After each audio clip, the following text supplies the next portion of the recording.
मुस्तफा गुल साहब जे तवा सा मुखातब थियण ला आई न अहम मौजूद ते गुफ्तगू करण ला मुके कुछ मिनट लेना है तमाम बड़ो हिमायती है हिन किस्म जे प्रोग्राम ने मुख्तलिफ सबब थी सकन था उन में हिकड़ो बड़ो सबब ई आहे त असां हिन प्रोग्रामन ज़रिए हिक ॿिए सां मुखातिब थी सघूं था हिक ॿिए जा ख्याल हिक ॿिए जा वीचार हिक ॿिए सां सले सघूं था ऐं ख़ुसूसन जेको प्रोग्राम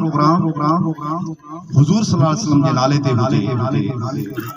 उन प्रोग्राम जूं बरकतूं त पंहिंजी जॻह ते आहिनि ई आहिनि फज़ीलतूं त पंहिंजी जॻह ते आहिनि ई आहिनि पर उहो किरदार एॾो वॾो किरदार आहे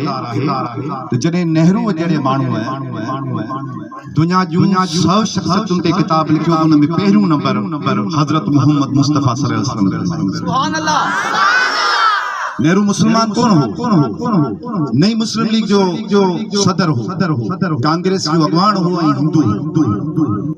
दुनिया जा जेके भी कानून दान जॾहिं कानून बाबत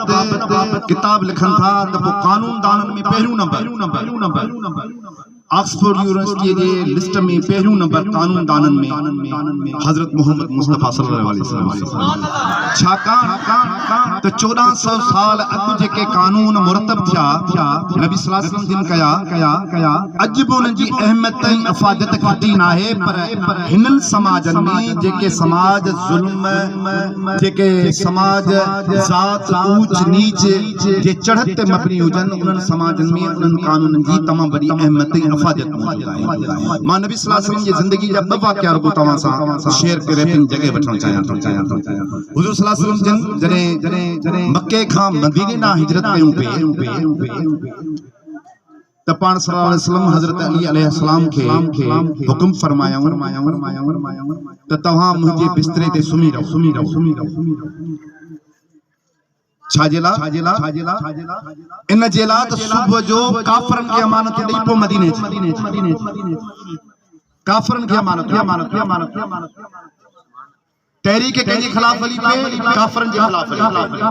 दीन जे मुखालिफ़नि जे ख़िलाफ़ हली पे इस्लाम जे मुखालिफ़नि जे ख़िलाफ़ हली पे उन्हनि माण्हुनि जे ख़िलाफ़ हली पे जिन नबी सल्लल्लाहु अलैहि वसल्लम ते मके जी धरती तंग कई हुई मक्के जी धरती तंग कंदड़ काफ़रनि ला नबी सल्लल्लाहु अलैहि वसल्लम फरमाए तो ए इमाम अली मुझे बिस्तरे ते सुम्ही रहो बिस्तरे ते सुम्हण खतरे खां खाली न हो सुबह जो काफ़रनि खे अमानत ॾेई पोइ वापसि तूं मदीने अची जा मक़सद कहिड़ो हो त जेकॾहिं तव्हां अमानतदार आहियो ऐं अमानतूं तव्हां वटि काफ़रनि खां बि आहिनि त पोइ तव्हां ते इहो लाज़िम आहे त तव्हां उहे अमानतूं पहुचाए पोइ पंहिंजे मंज़िल लाइ अॻियां सफ़र कयो असीं इंतई ज़िम्मेवार माण्हू आहियूं जेके असीं कलमो भरियूं था ला इलाहा इल्लल्लाह मुहम्मद रसूलुल्लाह सल्लल्लाहु अलैहि वसल्लम जॾहिं कलमो भरियूं था त असीं इहो ज़िम्मो खणूं था असीं इहो शऊरी तौर ते पंहिंजे अंदर में फ़ैसिलो कयूं था त नबी सल्लल्लाहु अलैहि वसल्लम जे सीरत ते उन जे पैरवीअ ते अमल कंदासीं असीं छा कंदा आहियूं हिकिड़ो सच आहे त माण्हू खाई वेंदा असां माण्हुनि सां ईमानदारी सां हलंदी न आहियूं असीं कलमो ज़रूर भरींदा आहियूं पर असीं अमानतदार न हूंदा आहियूं ॿियो वाक़ियो पेश कया नबी सल्लल्लाहु अलैहि वसल्लम जॾहिं मको फतेह त पाण जबल जी चोटी ते चढ़ी बीठा ऐं पाण फरमायो त जेकॾहिं मां चवां त हिन जबल जे पोयां तमाम हिकिड़ो ख़ूख़वार लश्कर आहे जेको तलवारूं आला उन लश्कर जे ज़रिए तव्हां ते हमलो करण वारो आहे त छा तव्हां इतबार कंदो शरीक सभिनी साथियुनि चयो त बेशक रसूल तो करे कूड़ न कर जेकी तूं चवंदी सच